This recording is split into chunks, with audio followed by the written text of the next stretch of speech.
Pasintabi po sa mga kumakain.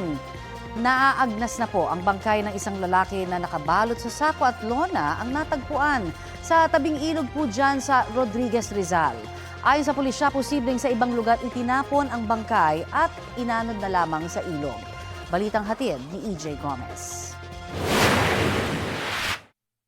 Sa gilid ng ilog sa barangay San Jose Rodriguez, Rizal, natagpuan ang bangkay ng isang lalaking nakabalot ng sako at lona.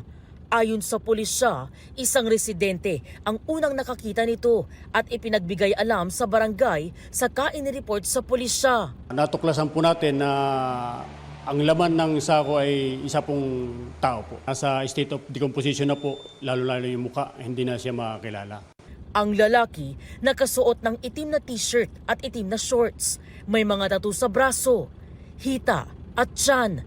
Posibleng tama ng baril ang sanhi ng pagkamatay ng lalaki ayon sa pulisya. Hindi natin inaalis yung posible na tama ng bala, yung nasa noo. For confirmatory pa rin po yan sa SOCO report kasi under pa naman ng technical investigation. Maaring sa ibang lugar daw itinapon ang bangkay at inanod lang sa ilog patungong Rodriguez, Rizal.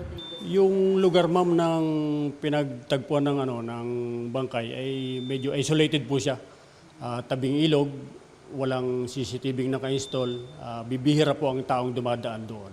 Inaalam pa ng mga otoridad ang pagkakakilanlan ng biktima. Kung meron bang mga kaanak o mga kakilala na may nawawalan ng mga kamag-anak ay agad nang magtungo sa himpilan ng pulisya ng Rodriguez Municipal Police Station upang ma-resolve agad itong klaseng insidente nito.